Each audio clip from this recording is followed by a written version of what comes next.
Orang yang benci keturunan Nabi, ini lucu nih, minta disayang. Hello, ya siapa yang sayang lu? Nggak ada yang sayang lu, nggak ada. Kecuali orang-orang munafik dan orang kafir mungkin yang sayang sama lu. Agama Islam bukan agama nasab. Agama Islam adalah agama ilmu. Pewaris para nabi bukanlah keturunannya, tapi pewaris para nabi adalah dia yang mengambil ilmunya, Nabi besar Muhammad sallallahu alaihi wasallam. Mari gunakan akal pikiran, gunakan akal sehat untuk melihat sesuatu.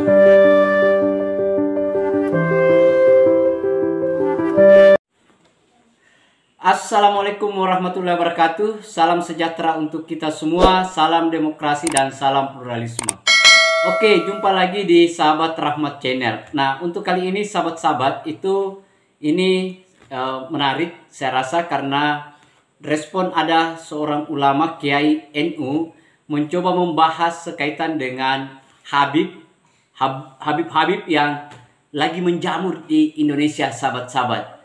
Dan video ini akan memberikan pandangan lain sekaitan dengan bagaimana kita melihat yang namanya Habib atau habaib yang lagi menjamur ini. Di mana-mana ada sedikit-sedikit, saya ini keturunan Nabi, saya ini siapa lu? Nah, tetapi untuk lebih lengkapnya sahabat-sahabat, terlebih dahulu mari kita lihat videonya.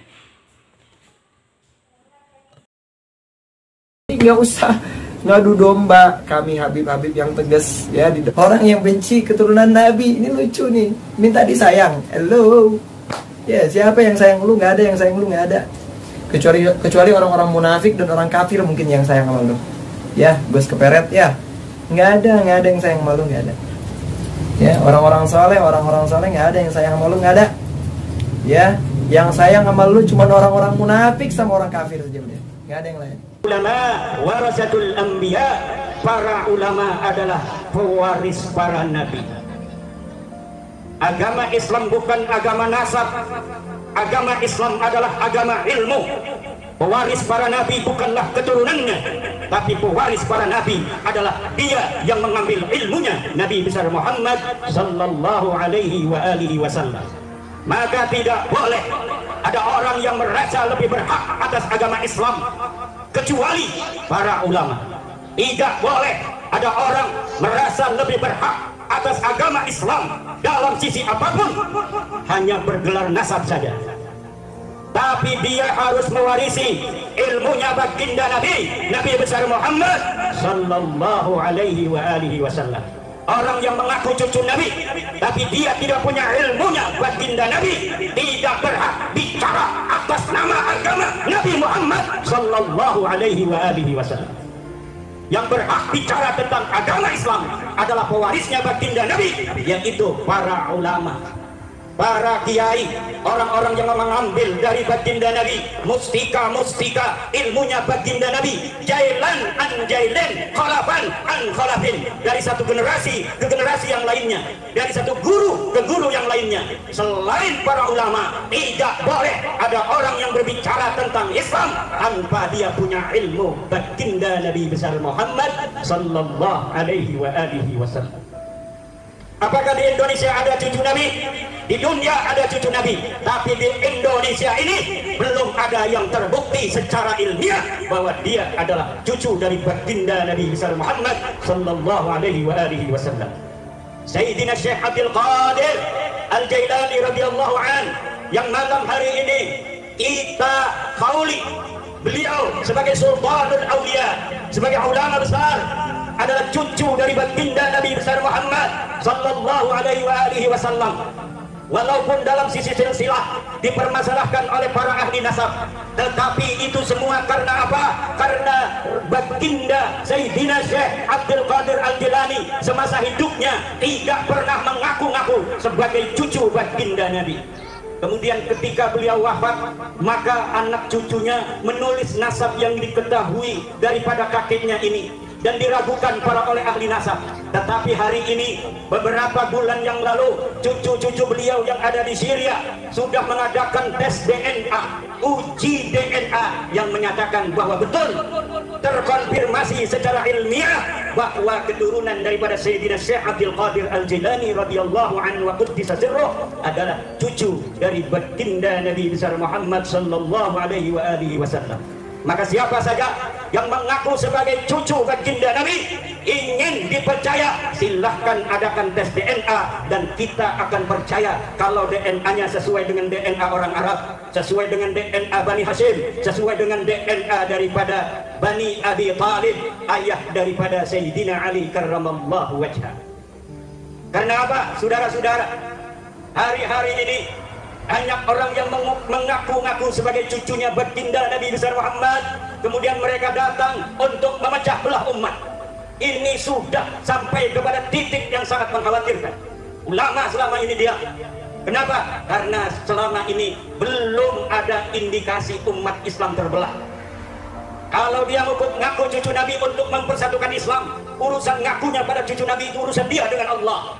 Tetapi mempersatukannya itu ada nilai manfaatnya.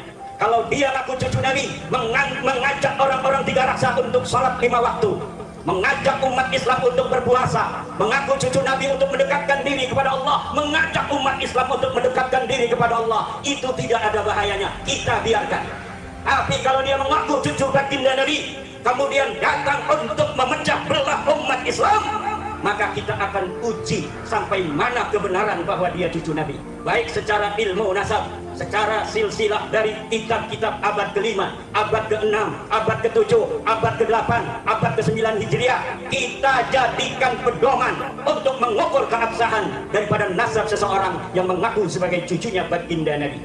Kalau secara silsilah dari kitab-kitab yang terpercaya dia terkonfirmasi sebagai cucu baginda Nabi, baru kita percaya dia sebagai cucu baginda Nabi. Apalagi kalau berani tes DNA seperti keturunan daripada Syekh Abdul Qadir Al-Jilani. Tapi kalau orang yang sudah tidak terkonfirmasi sebagai cucunya baginda Nabi, kemudian datang ke umat Islam untuk memecah belah umat Islam, dia mengaku-ngaku cucu Nabi di hadapan publik, ini punya konsekuensi besar terhadap agama Nabi besar Muhammad sallallahu alaihi wasallam. Apalagi dia menjadikan umat Nabi Muhammad dijadikan sebagai budak, bukan diangkat derajatnya, tapi dijadikan sebagai budak-budak manusia, diajak demo yang tidak ada manfaatnya, bukan demi agama, bukan demi Rasulullah, bukan demi apapun yang bermanfaat bagi yang diajak, tetapi hanya demi namanya semata. Maka ini memanfaatkan umat Islam untuk kepentingan pribadi. Para ulama tidak boleh diam lagi. Para ulama harus menyelamatkan umat Muhammad sallallahu alaihi wasallam yang telah diperdekakan oleh Muhammad sallallahu alaihi wasallam. Ulama sebagai pewaris memiliki tanggung jawab untuk menjaga umat Islam ini dari perbudakan manusia.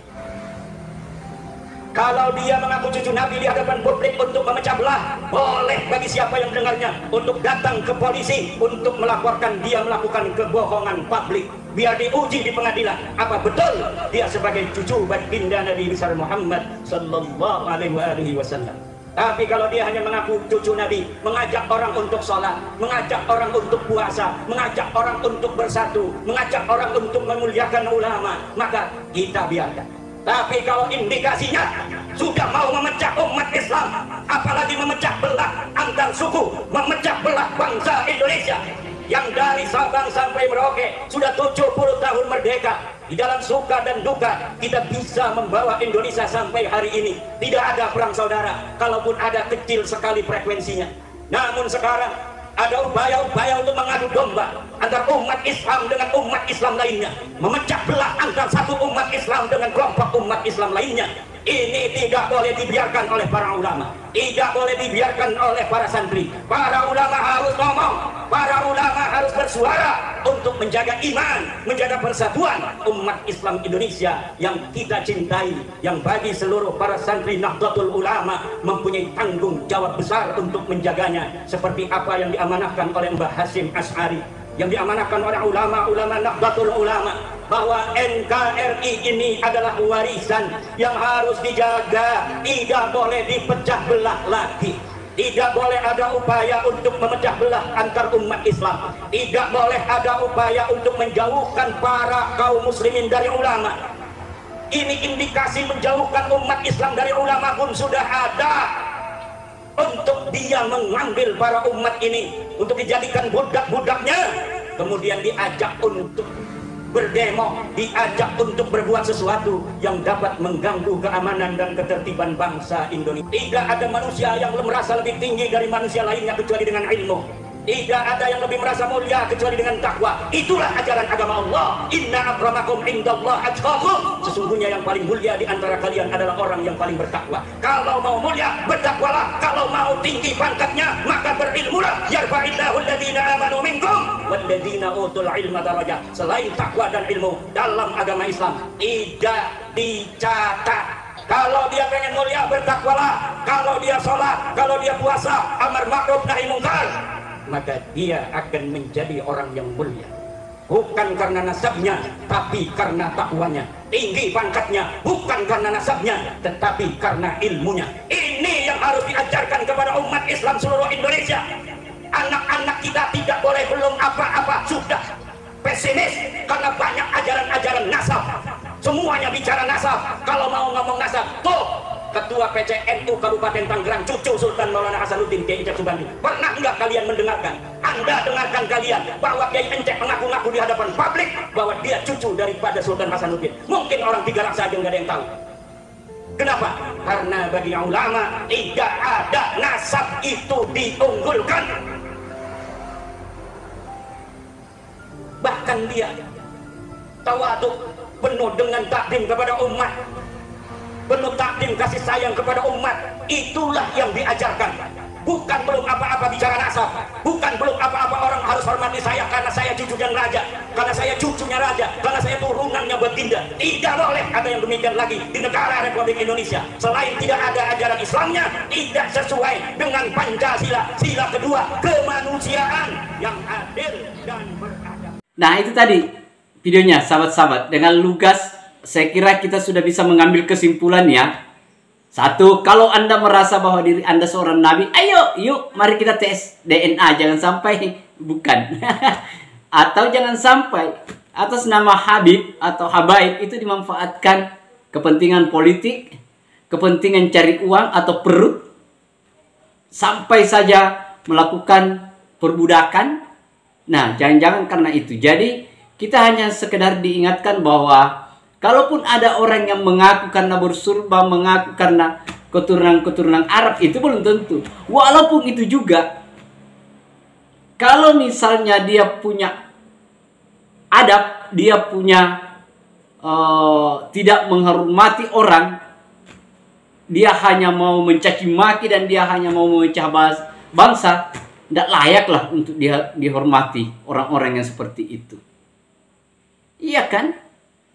Nah, itu sahabat-sahabat, cara melihat, merespon. Jangan sampai kita cepat terombang-ambing karena orang-orang yang model seperti itu. Nah, saya kira itu sahabat-sahabat.